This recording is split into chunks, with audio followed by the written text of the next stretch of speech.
We're back on the record on case number 23174 PM. Ms. Schmelzer.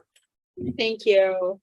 Mr. Kuchman, obviously you're still under oath. We took a short break. I want to turn your attention to some of the best interest factors at this point. Can you please explain the love, affection, and sort of emotional ties that exist between your children and yourself? If you can. I know it's kind of a I mean, I'm very close to each one of them. I hug them. I love on them. Calvin's 15, so it's not like he wants me to kiss him on the cheek or anything, but I still sneak that in every now and then and just tell him how much I love him. The girls, I kiss them on their cheek, good night, or when I'm anytime throughout the day that I get the opportunity to hug them and love on them and squeeze them and kiss them on the cheek when I can. I love to give them all the attention that they've ever wanted and ever needed and more. I want to give them everything that they've ever wanted and needed. I would do absolutely anything for my kids. They are everything to me. And I love them more than anything. do your kids ever come to you? And again, we can't really talk about what they say, but do they come to you with like friend problems, school problems? They talk to you about that kind of stuff, those topics. Yes, they do. And you testified that, you talk to them daily, even through this separation and sort of change in the family structure.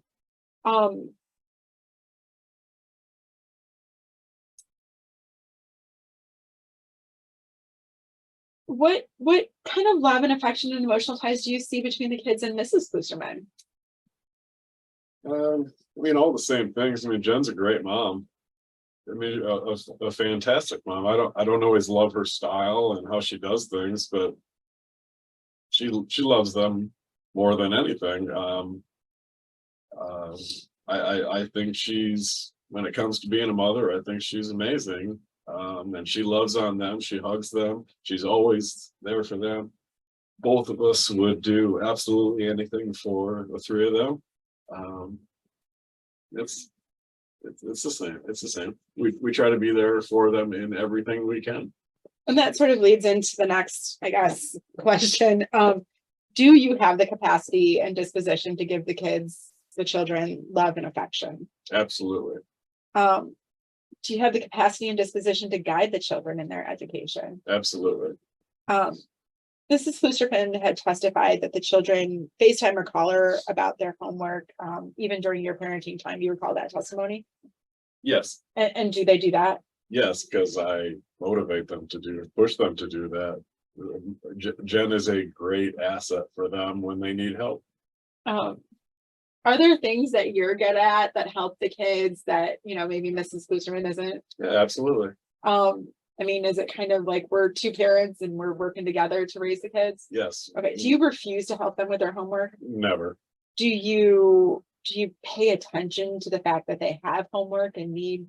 Absolutely. We eat dinner and if they have an event, we take them to that. I even try to get them to do their homework before they go to practice. Sometimes that doesn't work out. I mean, Calvin's sometimes got 2 sports and he doesn't get back till late, but I absolutely question them over and over to make sure that it's all done, that they have it complete, that if they have any questions to call Jen or ask me if I can do that. But I try to make it so that we're both available for the kids, but I absolutely pay attention to what they're doing and need to get done. And even though you guys are living in separate households now, and that kind of seems where the future is going, do you still see parenting as a collaborative process? Absolutely. Would you ever not want your kids to call Mrs. Klusterman during your parenting time? No, I actually suggest it. I tell them, I know when they're with Jen, it bothers me when I don't hear them before bed. So I try to make sure that they contact her before they go to bed. So, I want them to have a fantastic relationship with her. okay. And with respect to, schoolwork, Mrs. Fusserman testified that she gets the kids back on Sunday at 6 and they don't have their schoolwork done for Monday. Is that your experience? I mean, sometimes it depends on what we're doing. I mean, this past Sunday, I was in Sheboygan with Kelvin, and we actually got back about 10 to 6 actually. So when we got back, Kelvin got his stuff together. And Jen was there at 6 to pick up the kids. But if we're not running around for events, I would absolutely try to have them have their homework done, just because that I want them to go home and have some fun time with Jen. I don't want it to be, oh, we just got to go home and do homework and it's bedtime or whatever. I mean, this past weekend, what was going on with the kids? Like, what was the activity? Why were you in Sheboygan? Friday night, I took Callie to Midland for a hockey game. Calvin plays JV and varsity football. He had a Friday night football game, but I was in Midland with Callie. We played in her game and drove back to Traverse City. My parents picked up Calvin from the home football game and took him home. Saturday morning, we got up by 7. We were up by 6 something and headed for Sheboygan. Calvin and I did. We headed to Sheboygan for 2 hockey games. Callie had a second game in Midland, and my parents took her to Midland for that game because I was going to be in Sheboygan. Sunday, Calvin had 2 more games in Sheboygan, so we headed back to Sheboygan again. The girls were at home. Callie went to church with my mom that morning. Kelsey was sleeping, and I asked my mom to just let her sleep because I just feel it's important if they're sleeping to not wake them up when they're tired like that. Were there it was a other very busy weekend. Yeah, were there other busy weekends like that during the marriage that sometimes the kids didn't get to a couple different assignments? And we were pretty good at getting them to everything. Okay. So if one of your kids didn't have their assignments done on Sunday, was that normal or abnormal for a busy weekend? No, that's pretty common to not have it done until Sunday night. Like even during the marriage that Yeah, happened. that was pretty standard, that they waited until Sunday night to get it done.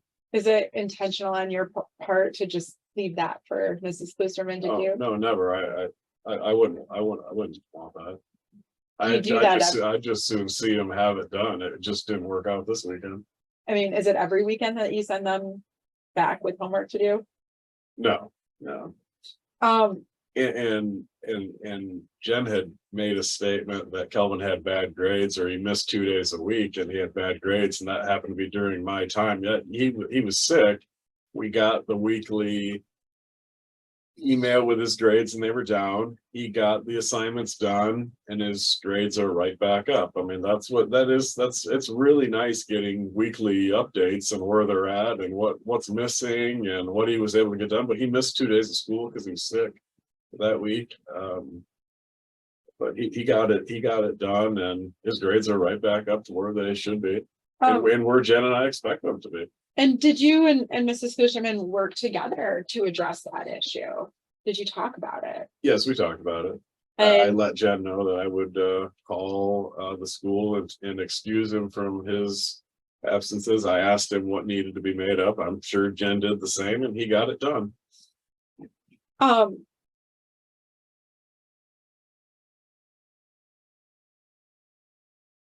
And so that was a meaningful conversation with Mrs. Fusserman about that. You collaborated on that. You didn't just. Yes, for the most part, all of our communication about the kids the last however months it's been has been great.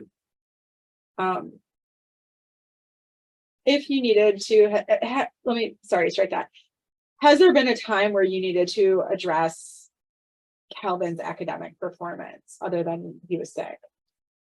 No, he's normally, I mean, there are times his grades might slip, but he wants all A's, so he can handle. He takes responsibility for a bad grade, and he wants to get an A, so he does what it takes to get his grades up. So I mean, Jen and I are there, and we talked to him about it, but he's pretty self-motivated to want that A. I mean, at 15 years old, who's responsible for doing the schoolwork? Oh, he is.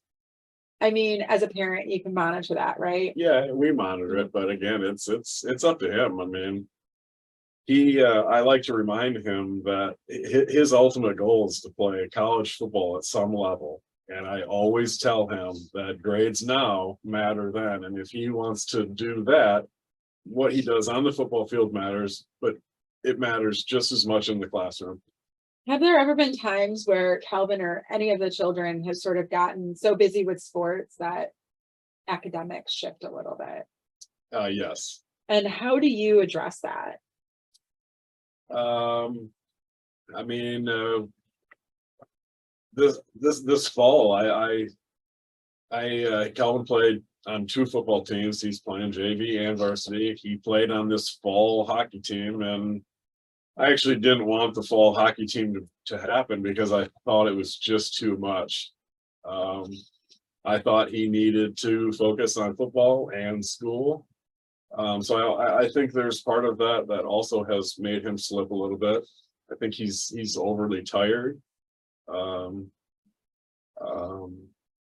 Did you talk with Mrs. Klusterman about, does he need to sit out a game or something like that? Yeah, I communicated with her about that. And I voiced that I didn't necessarily think that the fall hockey was the best idea, but I mean, Calvin wanted to do it. So we made the joint decision to let him do it. I don't think it was the best idea. But again, when it comes, I mean, when I was in school, I really didn't, I didn't know weekly what I was doing as far as grades. So, I mean, that's getting these emails weekly. I mean, it's huge. I love it. And I look forward to seeing where the kids are at. Callie's, I mean, always A's and B's. Calvin's been A's and B's for the most part, other than when he missed a couple days of school, his grades slipped, but he got those assignments back in, his grades are right back up. And again, he's 15. It has to be his problem, and he takes ownership of it. I mean, he wants good grades. It bothers him if they're not good. So sometimes I have to motivate him to get his homework done, and he always gets it done, but sometimes he doesn't, like we're at hockey or he wants to watch a football game. He always gets it done. But I would never go out of my way to send the children back with homework, because I don't want Jen to have to deal with that on a Sunday night. I'd rather her start to prepare for the following week, not make things more difficult. Is it difficult sometimes when you have a busy week like that where, one kid's in Midland twice, another one's in Sheboygan, and right. No, it is difficult. And I will say, like, Jen and I have been early on, I think we were very hard on each other, and it's like, it's got to be 6 o'clock. I think there at times both of us were going out of our way to make things difficult for the other. But I will say the last month, like getting back at 6, like she was flexible on that. The week before that, I forget where they were, but she didn't get them to me until later on, and we've been working together great. It's going well. Our communication, our flexibility. And when you have those super busy weekends, and an assignment doesn't get done before 6 o'clock on a Sunday, how do you address that? Like when they come to me or when they're going? Either way. I mean, I want to make sure they get it done. I absolutely make sure it's done. I mean, is there time to catch up on assignments when you have like a crazy? Oh yeah, there absolutely is. I mean, none of your children are failing school. No, they do quite well. we make sure that all permission slips are signed. Last week I sent Kelsey off with her jogathon money, and so we make sure that she's got a daily planner that I sign, and we make sure that's all set to go, and she's got her lunch made. And Did you ever claim that parent teacher conferences or school events were a waste of time or not worthy of your time? I wouldn't say I said it was a waste of my time. I would say I think it's best that we divide and conquer on that. There have been ones over Zoom that I've joined, so for Jen to say I've never joined one or never been to one is false. But again, I will also it's tough with 3 kids. Jen's a teacher. She wants to be very involved with her kids. If I said I'm going to the parent teacher conference, she's going to say I'm going too. So Jen was always going to go no matter what. So sometimes it would be better if I went and did something else. Well, did you have the kids in your I had college? the kids if I'm taking them to another event. I mean, we never have a day off. It's 7 days a week. During hockey season, we are at a rink pretty much. I mean, it's fallen down a little bit, but it's every night of the week. I mean, somebody has to be somewhere. It's not like Jen and I ride together to go to practice. It's a parent and a kid. We divide and each have a role, and even that now, I mean, there's been times during Jen's parenting week that she has asked me if I can bring a kid to a place. I've asked her if she can do the same, and I feel like things are going along as they should, and we're working together. I feel like we're actually on the same page now and working together to make things happen. With respect to if she attended a parent teacher conference, I'm talking about when you guys were living together and stuff. She attended a parent teacher conference, you had the kids in your care. Did you guys talk about what was going on in the parent teacher conference? Oh, what yeah, was going on with the kids absolutely.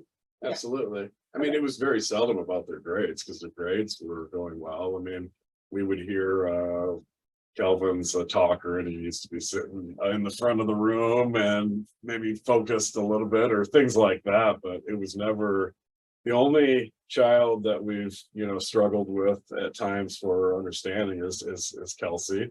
And that was a lot early on when she was at Eastern, but she's just come so far, and her confidence in what she is doing has improved. And she seems to be doing great. All 3 are doing quite well. And there's no doubt this separation has taken its toll on them in each different ways. But they're doing the best they can. I feel like I'm doing the best I can. I'm sure Jen feels like she's doing the best that she can. And I have no reason to think that she's not. And did I hear you that, you feel like the last month things have really started to smooth out? I mean, Absolutely. the separation's still fairly recent. Right. I mean, Right. 6 months. Right. Max. Right. But I think things have calmed down to where Jen and I are actually on the same page. And wanting what's best for the kids. Well, at least with respect to the day-to-day. I mean, Yeah. we're obviously Yeah. here. Yeah. No, I'm talking sound. Yeah. Mrs. Klusterman had testified that you and she together had decided to raise your children in the Christian faith and attend church. Do you recall that testimony? Yes. And she testified that she was concerned that since the separation, you don't attend church. Is that Correct. do you not attend church? I have not been. When I made that comment to her on that video, when we first separated and I had the kids, she was definitely trying to tell me what to do. She told me that she expected me to take the kids to church. And I mean, yeah, it's a dumb thing to say. I don't think church is a waste of time. I've never thought that. I grew up in my grandparents started Faith Reformed Church. My parents have been there their whole lives. I grew up there. I absolutely want my children there. there have been times that we go, my parents more or less take them, because with the PPO, with me being uncomfortable around Jen, I do not go because I expect her to be there. And then like this Sunday, I was gone for hockey. But no, I absolutely want my kids in church.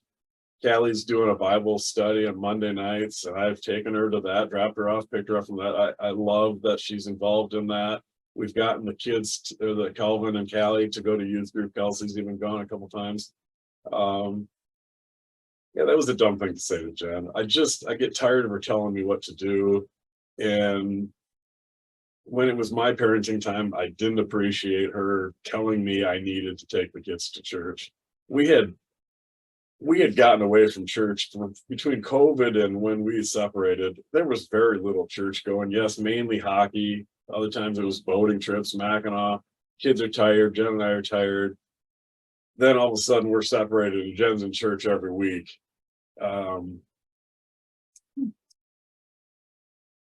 Was there a period of time recently that you guys you kind of said weren't going to church So there was a couple of years span. We maybe went twice in 2 years? in 2 years. I mean, count. We would go Easter, Christmas, but regular church going, no, it became. But we had sports, we had events. We were tired. Want to get out of the boat. We were gone on the boat. It really wasn't until we separated that all of a sudden Jen seemed to ramp back up the church going. How do you support the children in their faith? I make sure they say their prayers every night before they go to bed. A lot of the time, that's something that Jen does with them also. When they're with me, the girls call them, call her before bedtime, and she says the prayers with her. I do the exact same thing. If the kids do something like there's been times where Kelsey will say, well, I don't want to go to church on Sunday. And I'll say, well, how do you think God would feel about that? I try to motivate them to want to do that. The only reason I have not gone is because it makes me feel uncomfortable. I mean, one, I didn't feel safe going if Jen was going to be there. And she's going to be there. And I don't blame her for going. And I've made sure that the kids could go when we didn't have other things going. I want them in church on Sunday mornings. I want them involved in youth group. I love that Callie's in a Bible study.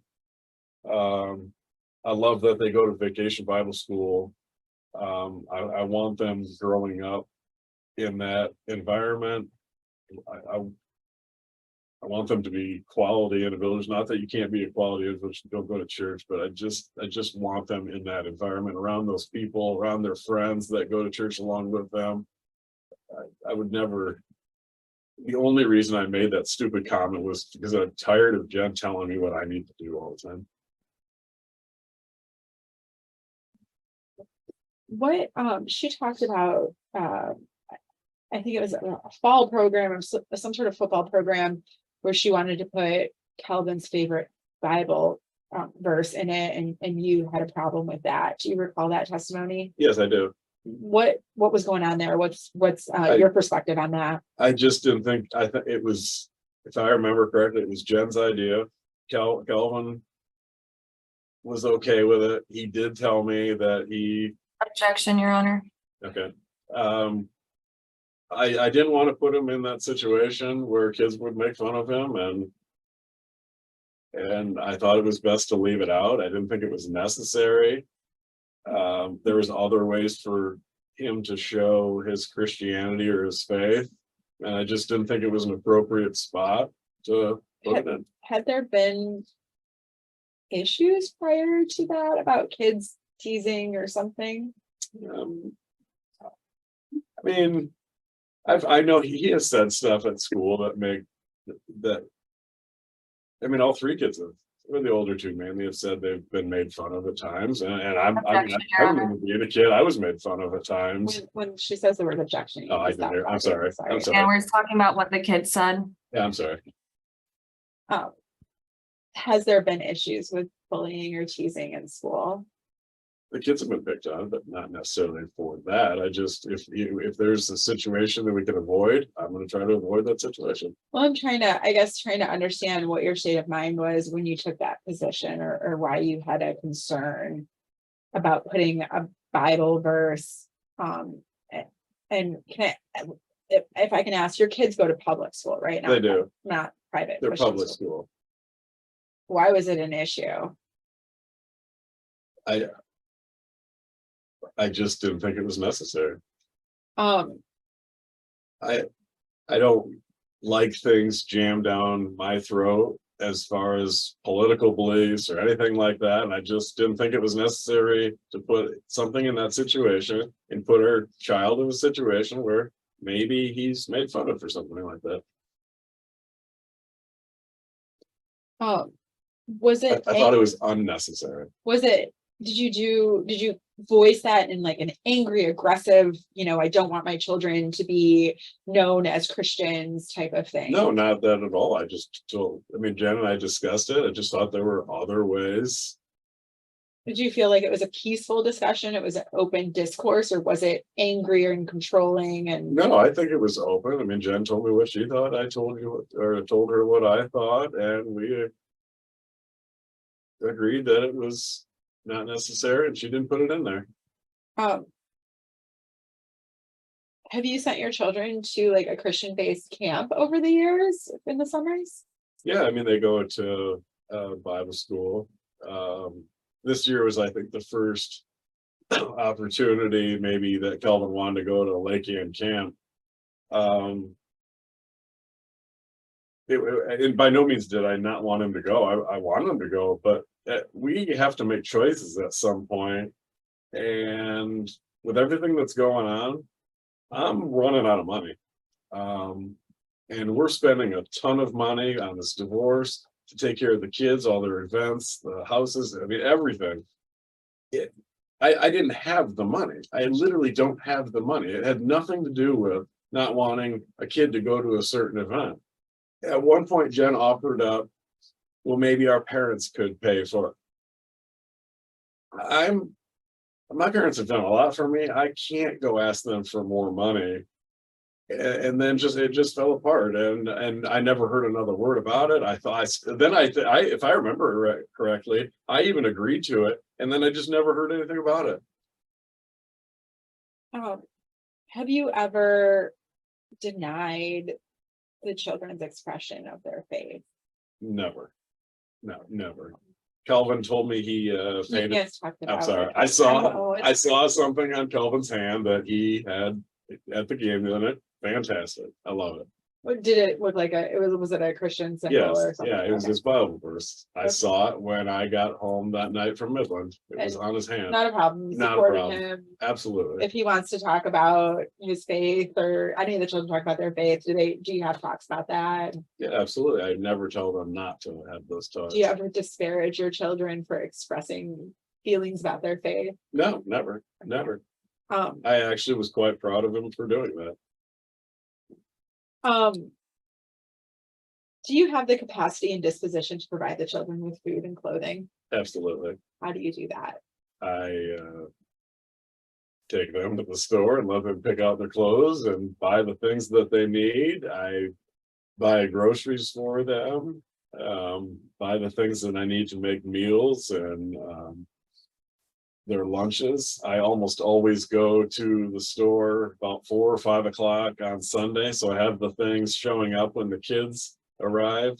I quite often even text them and say, hey, is there anything that you want special? It's usually the same stuff. Callie wants peppers, Kelsey wants go-go squeeze and that kind of stuff, Funyuns or whatever.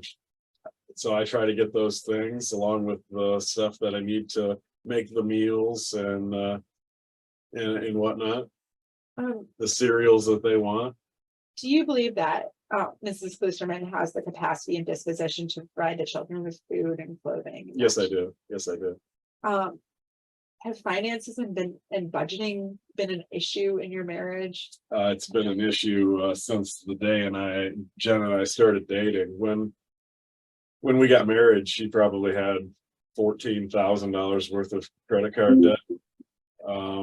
And there is still money from that time on her credit card.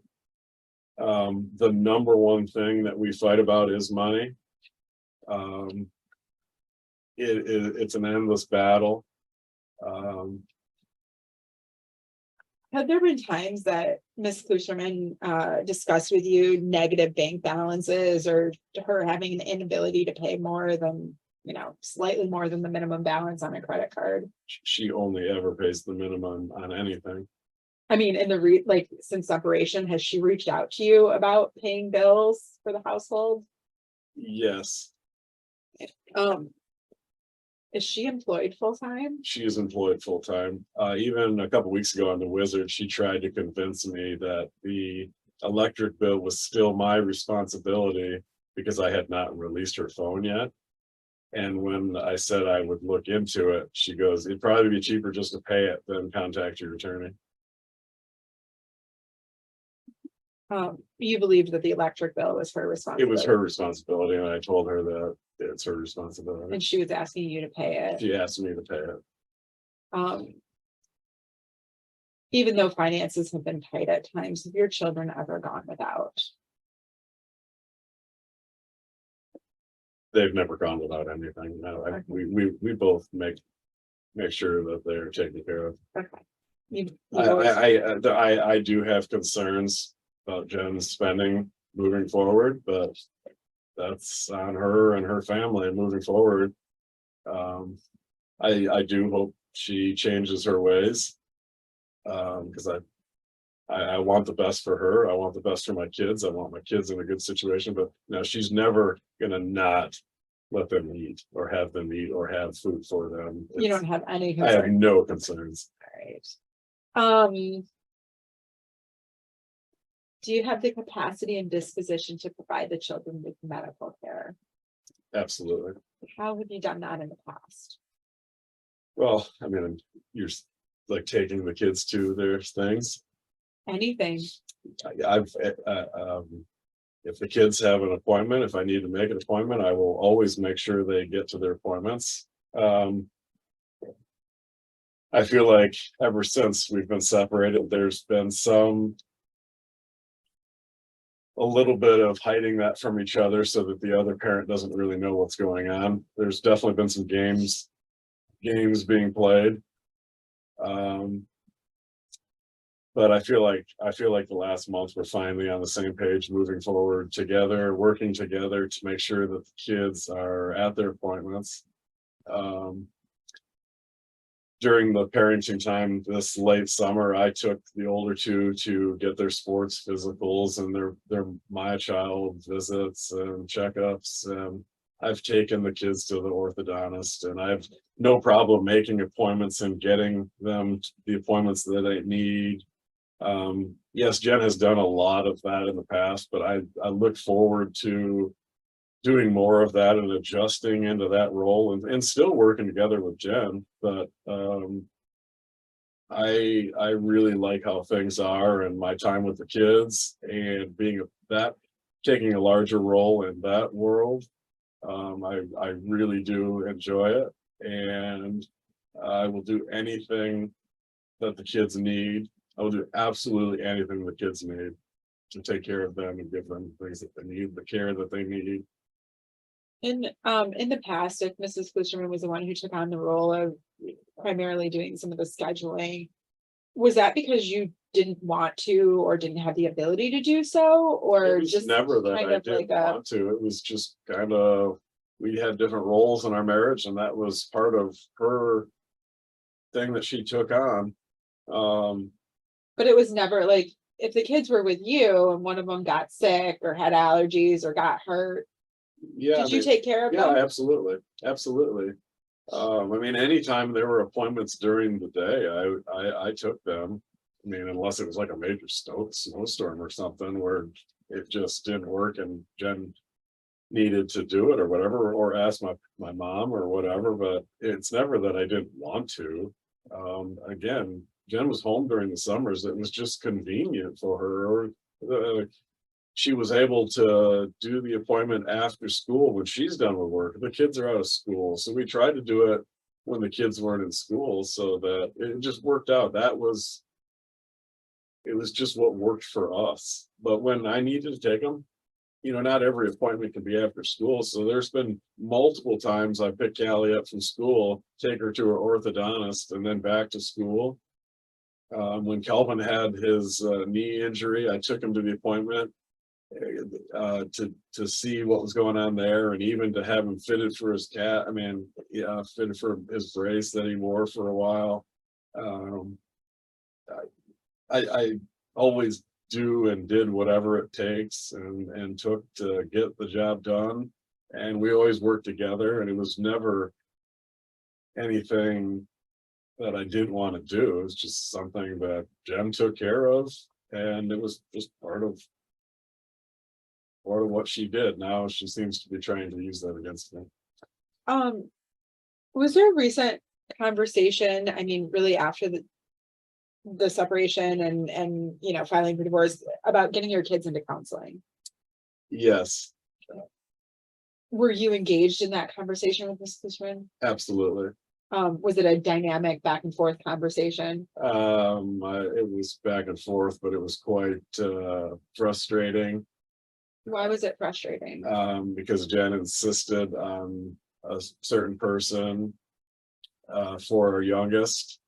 That person wouldn't see all three kids. That person didn't accept insurance. I thought it was best if we got them going somewhere where they all could go. Jen took Kelsey to that person that she wanted her to see. I did find a person that would see Kelsey. Kelsey really didn't like either one of them. So it kind of went quiet for a little while, and then Jen and I started talking about it more. Jen gave me some options. I'm like, well, give me a couple days. I'll find a couple options. And I did. And the woman that I found is who we're currently talking to about making appointments. She might not have time to see all three right now, but she's got time to fit. It's not something Jen and I feel like the kids need every week, but if it's once a month, if she could take one, each week or whatever. And her timing is looking like her appointments might be during the day, where the kids might have to miss school. And Jen even asked me if that would be something that I could pick them up and take them to. I did hear that Jen had communicated with this woman. And I was kind of disappointed that I wasn't part of that communication. And I've asked Jen if I can be part of that communication. And she did say that moving forward, I would be, but nothing's happened yet. But it is my absolute goal to get all three in, to talk to this woman, or to talk to someone, just so they have somebody to talk to. And it doesn't need to be permanent. If it's 2 months, if it's 6 months, if it is a year, I want that available to them. So no, I am all for them seeing a counselor. I see a counselor every other week. I find it beneficial. I don't know if I'll do it forever, because if the kids are going and that's going to cost us some money, I might stop to use that money to pay for what they're doing. But I do find it beneficial. So I absolutely want my kids seeing a counselor. And did you do you kind of said you did some legwork to find some names? Yeah, I called a few different people, emailed a few different people, and you went back and forth with, maybe you guys didn't come to an agreement right away, but you were going back and forth and engaged in the process. Is that? yes, absolutely. I kept Jen in the loop. Once I fired off emails to these people. I didn't tell her at that point. I waited until they responded to me, because and that when they responded, I communicated with Jen and said, hey, I've got a couple of possibilities here. What do you think? And I gave Jen their contact info so she could communicate with these people, and she has. And she got back to me, and she seems to like the person that I found, and we're hopefully moving ahead with her. What about, it's a little bit different, but purchasing sporting equipment or sporting gear or clothes? Ms. Klusterman said in her testimony, she primarily does that. Do you participate in doing that as well? Yes.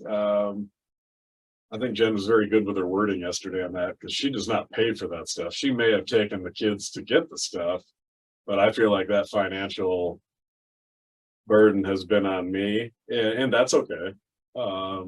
Has there been back and forth between the two of you about what the kids need or what type of equipment to buy? Yes, absolutely. We always communicate with what the kids need. It was a struggle this fall. I mean, I don't have a ton of money right now, so, and at the time I was paying the majority of the bills, paying the mortgage, electric, gas, all of that stuff. So things were very tight. Again, Jen had a full-time job. She was trying to get me to give her money for the stuff. And some of that stuff I didn't find necessary. I did give her money at times for other stuff, or I gave kids cash directly, or I took them to buy what they need. But in the past, it's mainly been my responsibility. I mean, when we travel hockey, it's not uncommon to spend $1,000 on a weekend. I mean, the skates Kelvin needs here in the next 2 weeks are probably $1,000. He needs 2 sticks. That's $600.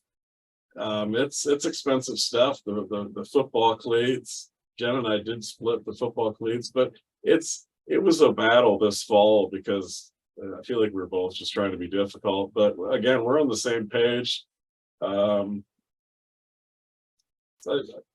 hope I want that to continue. I don't want to not get along with Jen. I want to be the best parents we can be. I mean, when this divorce first started and status quo orders were put in place, that was that part of the same order where Judge Hamlin, denied her request for exclusive use of the home. Correct. And then we heard a couple weeks later you were out of the home. Right. Until you entered into an agreement. When did you enter into an agreement with her about paying the bills or paying the bills differently than the status quo order? That was the same time that she agreed to get rid of the PPO. So early September. Yes. So June through August, what bills were you paying for the household? I was paying the mortgage. I was paying electric, gas. I don't think there's anything else as far as the house. She was paying water and sewer and the garbage. I mean, approximately, how much were you paying towards that totality of the bills? I was probably paying over $2,000, and she may have been paying $100.